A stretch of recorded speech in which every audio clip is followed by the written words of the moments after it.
নমস্কার প্রিয় দর্শক, ক্যালকাটা ডায়ালগস থেকে মনোজ দাসের প্রীতি ও শুভেচ্ছা নিন। যুদ্ধের দামামা বাজতে শুরু করেছে ভারত ও পাকিস্তানের মধ্যে। যে কোনো দিন, যে কোনো সময় যুদ্ধ বেঁধে যেতে পারে।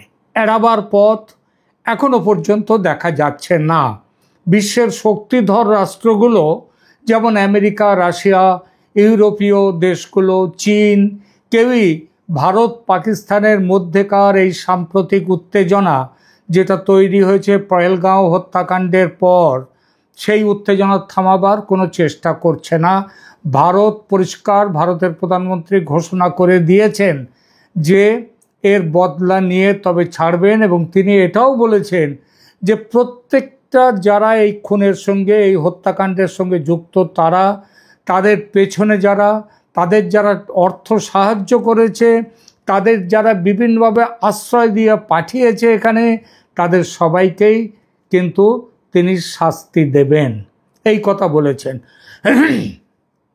চীন কোনো তথ্য, কোনো কথা প্রকাশ্যে বলবে না, এটা স্বাভাবিক। তারা পেছন থেকে পাকিস্তানের সঙ্গে মদদ দিচ্ছে, তারা পাকিস্তানের সঙ্গে আছে, মদদ দিচ্ছে পাকিস্তানকে। আমেরিকা, রাশিয়া ঘোষণা করে দিয়েছে তারা ভারতের সঙ্গে, ভারত যে ব্যবস্থা নেবে তারা তাকে সমর্থন করবে। বিশ্বের শক্তিধর দেশগুলোর এমন দৃঢ়ভাবে ভারতের পেছনে দাঁড়ানো একটা নতুন অভিজ্ঞতা, এবং এইটা আগে কোনো দিন এইভাবে দেখা যায়নি। দেখাই যাচ্ছে দুনিয়া জুড়ে শক্তির ভর কেন্দ্র পাল্টে গেছে। এর একটা বড় কারণ নতুন শক্তি কেন্দ্র হিসেবে মোদির আমলে ভারতের দ্রুত এগিয়ে আসা, ওপরে উঠে আসা। আমেরিকা রাশিয়ার মধ্যে শত্রুতার হ্রাস, সেটা একটা কারণ, এবং সন্ত্রাসবাদের বিরুদ্ধে দুনিয়ার দৃষ্টিভঙ্গি স্বচ্ছ হয়ে ওঠা, এটাও আরেকটি কারণ। একমাত্র চীন ও তুরস্ক ছাড়া এই মুহূর্তে পাকিস্তানের সঙ্গে কেউ নেই।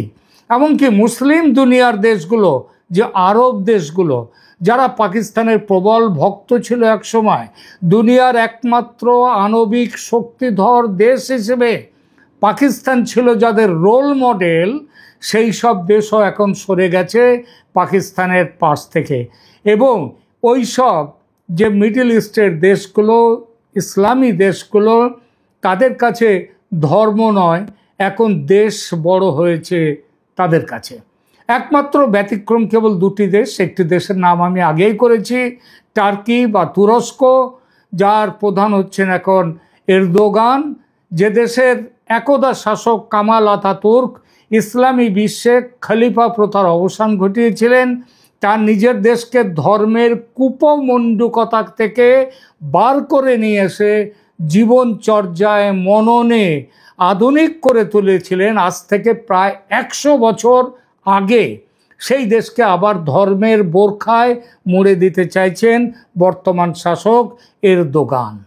তিনি চাইছেন, স্বপ্ন দেখছেন, তিনি হবেন বিশ্বের নতুন, মুসলিম দুনিয়ার নতুন খলিফা। দ্বিতীয় যে মুসলিম দেশটি পাকিস্তানের পাশে দাঁড়িয়েছে, লুকোচুরি খেলার ছলে, চীনের কথা তো বলেইছি, এটা সে দেশ নয়। যে দেশটি পাকিস্তানের পাশে দাঁড়িয়েছে এই লুকোচুরি খেলার ছলে, কখনো এই বলছে তো কখনো ওই বলছে, ঠিক প্রকাশ্যে নয়, আড়াল রেখে যা বলার বলছে, সেই দেশটি হলো বাংলাদেশ। যে দেশের বর্তমান শাসকরা ক্ষমতার বেওয়ারিশ দখলদার, ষড়যন্ত্রের উত্তরাধিকার হয়েছে তারা কিসের? তারা গণতন্ত্রের নয়, সভ্যতার নয়, অসভ্যতার এবং ষড়যন্ত্রের উত্তরাধিকারী। সাউথ ব্লকের গোপন খবর হলো ভারতের সঙ্গে আসন্ন যুদ্ধে পাকিস্তান যুদ্ধের দ্বিতীয় ফ্রন্ট হিসেবে বাংলাদেশকে ব্যবহার করতে চাইছে পাকিস্তান। অর্থাৎ ভারতের বিরুদ্ধে যুদ্ধের একটা রণাঙ্গন যেমন হবে পাকিস্তানের মাটি, তেমনি আরেকটি রণাঙ্গন হবে বাংলাদেশের মাটি। ইউনূস নাকি সেই প্রস্তাবে সায় দিয়েছেন, কারণ তিনি ভাবছেন পাকিস্তানের বলে বলিয়ান হয়ে এবং তার পেছনে চীন দাঁড়ালে তিনি এগিয়ে যেতে পারবেন, এবং তার নজরে এখনও আছে যে তিনি থাকবেন ওই যে গার্ডিয়ান অফ দ্য ওশান, এবং তাকে ব্যবহার করে চীন দখল করে নেবে সেভেন সিস্টার্স ভারতের। কেন এমন পরিকল্পনা পাকিস্তানের? তার বেশ কিছু কারণ আছে। ওই যে পরিকল্পনা মানে যে বাংলাদেশের মাটি হবে দ্বিতীয় একটি রণাঙ্গন পাকিস্তানের পক্ষে। কেন এটা করার অনেকগুলো কারণ আছে, তবে যার কয়েকটি প্রধান দু একটা কারণের কথা বলছি এবং কয়েকটি অপ্রধান কারণের কথাও বলবো। প্রথমে প্রধান কারণগুলোর কথা বলি। সবচেয়ে বড় কারণ যুদ্ধের ক্ষেত্রকে সম্প্রসারিত করে দেয়া। পাকিস্তান বড় দেশ নয়, যুদ্ধ বাঁধলে খুব তাড়াতাড়ি পুরো দেশটার ওপরেই আক্রমণ এসে যাবে এবং তাতে দেশ ধ্বংস হয়ে যাওয়ার সম্ভাবনা। কিন্তু যুদ্ধ যদি দূরবর্তী আরেকটি দেশে ছড়িয়ে দেয়া যায়, তাহলে ভারতীয় সৈন্য, ভারতীয় রণসম্ভারকে দুদিকে পাঠাতে হবে, সেখানেও তার শক্তি ভাগ করে দিতে হবে। ফলে পাকিস্তানের ওপর প্রেশার কমবে। প্রশ্ন উঠবে, দুই আলাদা রণাঙ্গনে লড়াই করতে গেলে তাহলে তো পাকিস্তানের যেমন এখানে সৈন্য লাগবে, ভারতকে যেমন তার শক্তি ভাগ করতে হবে দুদিকে, পাকিস্তানকেও তো সেটা করতে হবে। বরং বেশি অসুবিধে তো হবে পাকিস্তানের, কারণ দুই অংশের মধ্যে অনেকটা দূরত্ব রয়েছে। তাদের ভারতে পাকিস্তান এবং বাংলাদেশ, এদের মধ্যে একটা দূরত্ব। তাহলে লাভটা পাকিস্তানের কোথায় হবে? এই প্রশ্ন অনেকেই করতে পারেন এবং খুবই সঙ্গত প্রশ্ন। লাভটা হলো কি জানেন? লাভটা হলো লড়াইয়ের ক্ষেত্র যেটা বাংলাদেশে হবে, সেখানে পাকিস্তানি সৈন্য থাকবে না, সেখানে শুধু পাকিস্তানি সেনার অফিসাররা থাকবে, সাধারণ সেনা থাকবে না। এখানে লড়াই করবে বাংলাদেশের লোক, বাংলাদেশের জঙ্গিরা, গাজা থেকে পালিয়ে আসা হামাস জঙ্গিরা, লেবানন থেকে চলে আসা হিজবুল্লাহরা। হিজবুল্লাহ মানেটা হচ্ছে আল্লাহর দল, আল্লাহর দল, আল্লাহর দল হচ্ছে হিজবুল্লাহ। তা আল্লাহর নামে প্রতিষ্ঠিত পবিত্র ভূমি পাকিস্তানের জন্য লড়তে প্রস্তুত এইসব ইসলামী সংগঠন। এবং এই হামাস এরা কিন্তু প্রচুর সংখ্যক তারা চলে এসছে, পাকিস্তানেও এসছে, বাংলাদেশেও এসছে, এখানে এসে ঘাঁটি গেড়েছে। এবং ইসরায়েল তারা মনে করে ইসরায়েলের সপক্ষে আছে ভারত, সুতরাং আমেরিকা এরা আছে, সুতরাং ভারতের ওপরে আক্রমণে তাদেরকে দিয়ে আক্রমণ চালাবার ব্যবস্থা। এবং তারা জানেন তারা অলরেডি তারা ওখানে যুদ্ধে তারা পারঙ্গম, তারা যুদ্ধ করেছে, যদিও পালিয়ে এলেও যুদ্ধের নিয়মকানুন সব তারা জানে, অস্ত্র চালানো জানে। এদের সঙ্গে থাকবে রোহিঙ্গাদের সংগঠন, আরসা ইত্যাদি যেসব সংগঠন। তবে একটা কথা হচ্ছে, বাংলাদেশের সেনা তারা কোন দিকে যাবে সেটা কিন্তু বোঝা যাচ্ছে না। তবে তারা পুরোপুরি না গেলেও তাদের একটা অংশ কিন্তু পাকিস্তানের হয়ে লড়াইতে নামবে, এটা নিশ্চিত।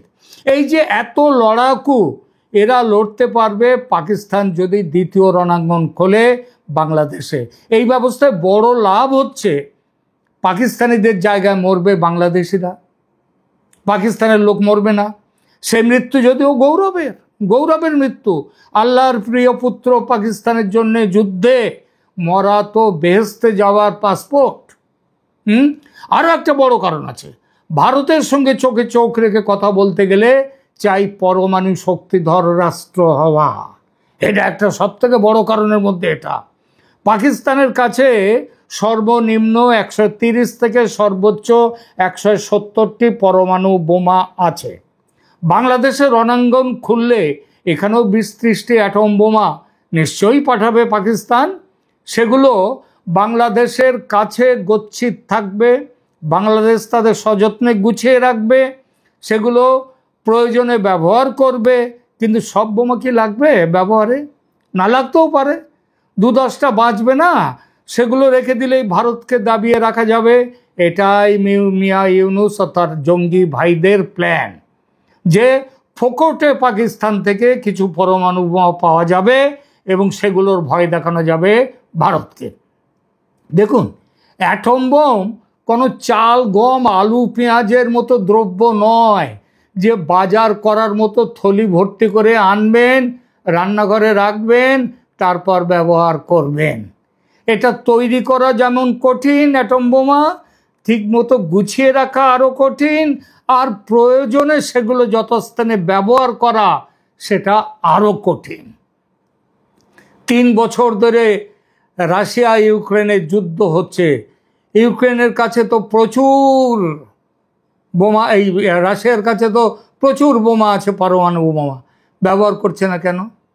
ব্যবহার করছে না, তার একটা কারণ আছে, এটা বোঝাই যায়। একটা ভয়ঙ্কর বিধ্বংসী যে জিনিসটা, সেটা চাইলেই ব্যবহার করা যায় না।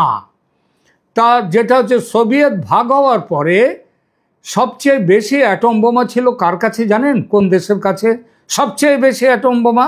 সোভিয়েতের সমস্ত অ্যাটম বোমাগুলো রাখা ছিল আজকের যেটা ইউক্রেন, সেই ইউক্রেনে। আজ ইউক্রেনের কাছে একটাও অ্যাটম বোমা নেই, কারণ অ্যাটম বোমার ব্যবহার করা, তাদেরকে গুছিয়ে রাখা, এই সবগুলো তাদের অজানা ছিল, তারা এগুলো পারত না। যদি সেই অ্যাটম বোমা তারা নিজেদের কাছে রেখে দিত এবং ঠিকমতো গুছিয়ে না রাখলে, তারা হয়তো নিজেরাই ধ্বংস হয়ে যেত ইউক্রেন। সুতরাং ওই সেই একেবারে আছে না শাস্ত্রে, হিন্দু শাস্ত্রে, ভস্মাসুর সিনড্রোম।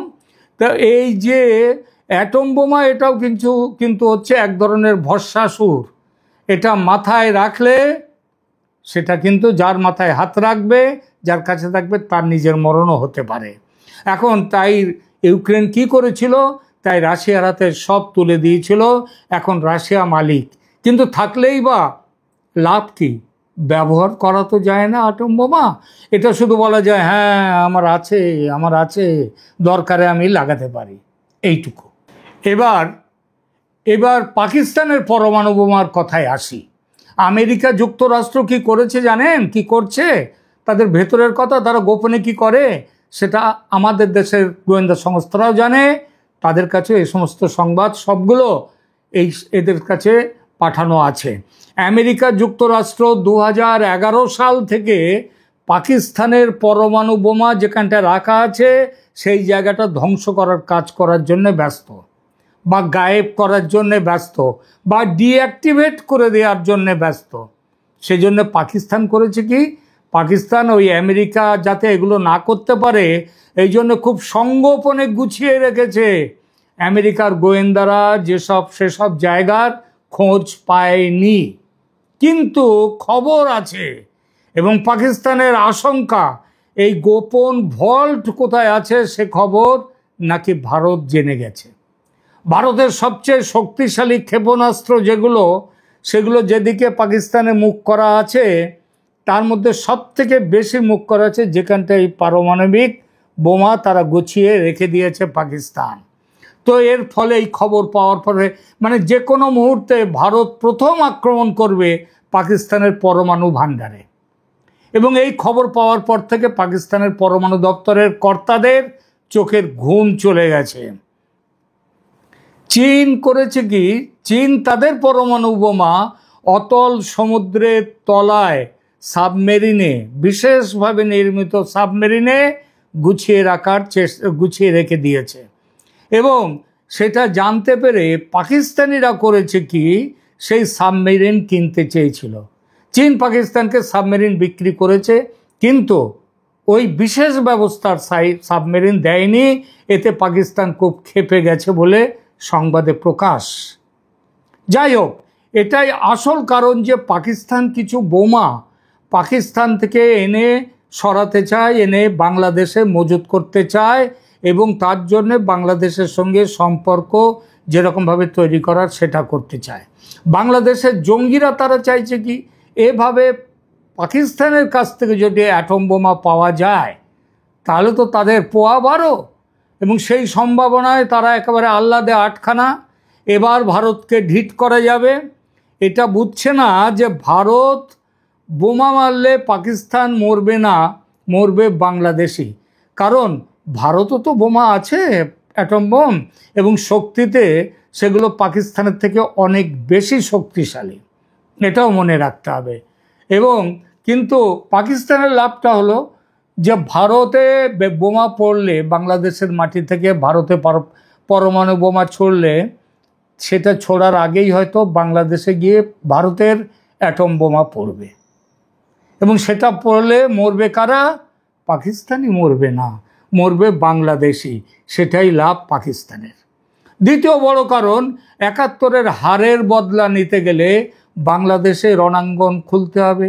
সেদিন যেখানকার মানুষদের অর্থাৎ পূর্ব পাকিস্তানের বাঙালিদের সঙ্গে নিয়ে পাকিস্তানকে হারিয়েছিল, আজ সেই একই জায়গার মানুষ, সেই একই পূর্ব পাকিস্তান সে সময়ের আজকের বাংলাদেশের মানুষদের সঙ্গে নিয়ে ভারতকে হারাতে পারলে বদলা নেওয়াটা কাঁটায় কাঁটায় হয়ে যায়।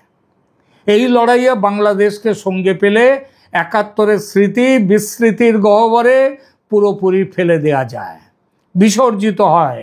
তৎকালীন পাকিস্তানি প্রেসিডেন্ট ইয়াহিয়া খান, তার আত্মা নাকি সেই যে শকুনটা, একটা শকুনের গল্প আছে জানেন তো, ইয়াহিয়া খান যাচ্ছেন, তিনি যাচ্ছেন এবং তো ওখানকার যে তার সঙ্গে রয়েছেন পাকিস্তানের তৎকালীন সেনাপতি, তো তিনি যখন যাচ্ছেন, তারা যখন তাদের রাস্তার উপরে একটা, যেদিন লড়াইটা তার আগের দিন, রাস্তার উপরে একটা শকুন এসে তার পথ আটকায় তাদের গাড়ির, এবং অত বিশাল গাড়ির লাইন থাকলেও শকুনটা সেখান থেকে সরেনি, এবং সেখান থেকে বলা হয়েছিল শকুনটাই হচ্ছে অশুভ, ওকে সাবধান করে দিতে এসেছিল, কিন্তু ইয়াহিয়া খান শোনেননি, যুদ্ধে তিনি হেরে যান। তো সেই যে ইয়াহিয়া খানের আত্মা, সেই আত্মা আজকে নাকি শান্তি পাবে। এই দেখুন, ইসলাম আবার আত্মার অস্তিত্ব স্বীকার করে কিনা আমি জানি না বলেই বলে ফেললাম, আত্মা নিশ্চয়ই আছে। তবে আমার মনে হয় আত্মা নিশ্চয়ই আছে, তার কারণ আত্মা না থাকলে ৭২ হুরি কাকে সেবা করবে বেহেশতে চলে যাওয়ার পর।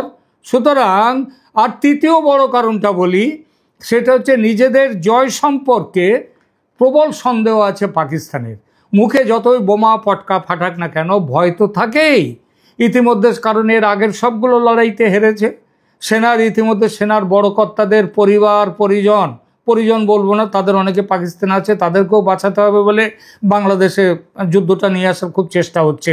যাই হোক, সেনার বড় কর্তাদের পরিবাররা তারা কিন্তু উড়ে গেছেন ইংল্যান্ডে, আমেরিকায়, যাতে যুদ্ধের ঝামেলা না পোহাতে হয়, নিজেদের যান বাঁচানো যায়। খবর পাচ্ছি গতকাল থেকে আসিম মুনির, পাকিস্তানের সেনাপ্রধান, তিনিও নেই পাত্তা, খোঁজ পাওয়া যাচ্ছে না। না স্যার, মিথ্যে বলছি না, মিথ্যে নয়, এই খবর যেটা বললাম সেটা গুজব হোক বা খবর যাই হোক না কেন, সেটা ছেয়ে গেছে পাকিস্তানের মিডিয়াতে।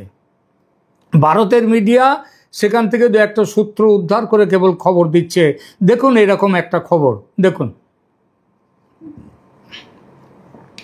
দেখছেন ছবিটা, দেখুন লেখা আছে, where is Pakistan army chief Asim Munir, Pak PMO post Abbottabad group photo amid MIA বাস।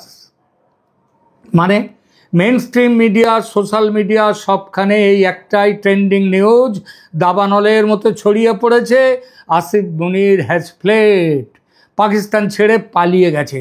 পাকিস্তানিরা এমন ট্রোল শুরু করেছে যে শেষ পর্যন্ত প্রাইম মিনিস্টার শেহবাজ শরীফ, তিনি তার দপ্তর থেকে ছবিসহ বিবৃতি দিয়ে বলেছেন যে আসিম মুনির দেশেই আছেন।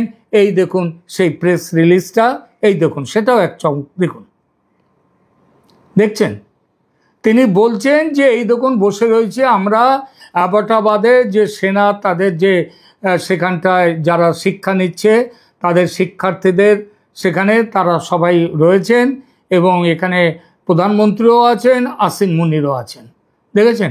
কিন্তু এই কথাটা শেহবাজ শরীফ বললেও পাকিস্তানিরা মানছে না, বলছে এই ছবি কারিগরি করে, ক্যামেরার কারসাজি করে, এডিটিংয়ের কারসাজি করে বানানো হয়েছে, ফেক ছবি। এটা কিন্তু ভারতের অপপ্রচার নয়, এটা পাকিস্তানের মানুষ বলছে। বাংলাদেশের ভাই বন্ধুরা বুঝছেন তাহলে পাকিস্তানি প্ল্যানের পেছনের কাহিনী। তবে একটা কথা বলি, ভারতও কিন্তু চাইছে পাকিস্তান দ্বিতীয় রণাঙ্গন খুলুক বাংলাদেশে। কেন জানেন? কারণ পাকিস্তানের রণাঙ্গনে সেখানে তো এবার POK, পাক অকুপায়েড কাশ্মীর, সেটা ভারত দখল করে নেবে। কিন্তু এই সঙ্গে যদি বাংলাদেশের রণাঙ্গন হয়, তাহলে এই রংপুর, চট্টগ্রাম, আরও 2-4টে খুচকাছে এদিক ওদিক, সেই জায়গাগুলোকেও ভারতের পেছনে নিয়ে আসা যায়। ওই যে আছে না শিলিগুড়ি করিডর, চিকেন স্নেক, সেটাকেও বড় করে নেওয়া যায় যদি চট্টগ্রামটা, যদি রংপুরটা পাওয়া যায়, ঠিক আছে। সুতরাং এইগুলোকেই রংপুর এবং চট্টগ্রাম দখল করার জন্য ভারতের একটা অজুহাত পাওয়া, ওই যে এরা পাকিস্তানের হয়ে লড়ছে, এই অজুহাত পাওয়াটা ভারতের পক্ষে কাজে আসবে। Doctor Mohammad Yunus Nobel laureate, পাকিস্তানের এই দুঃসময়ে আপনি দয়া করে দাঁড়ান পাকিস্তানের পাশে, বাংলাদেশকে করে তুলুন ভারতের বিরুদ্ধে পাকিস্তানের দ্বিতীয় রণাঙ্গন। এটাই রণাঙ্গন করলে ৭১-এর স্মৃতি তাকে তুলে দেওয়ার কাজটা, যেটা আপনি পেছন দিকে বলেছিলেন না যে ডিলিট করে দিয়ে দেবেন, তো সেই ডিলিট করে দেওয়ার কাজটা সহজ হয়ে যাবে। আপনি দয়া করে বাংলাদেশকে পাকিস্তানের দ্বিতীয় রণাঙ্গনের প্রস্তাবে সাড়া দিয়ে কাজগুলো করুন। হ্যাঁ, বাংলাদেশের সাধারণ মানুষের জন্যে অবশ্যই কষ্ট হয়, আমার কষ্ট বাংলাদেশের সেই সাধারণ মানুষদের জন্যে, কিন্তু উপায় কী? সেই না কথায় কথায় একটা কথা আছে না, রাজায় রাজায় যুদ্ধ হয়, উলুখাগড়ার প্রাণ যায়। সুতরাং প্রাণ তো কিছু যাবেই। আজকের মতো এখানেই রাখছি, এখনকার মতো ভালো থাকবেন, ধন্যবাদ।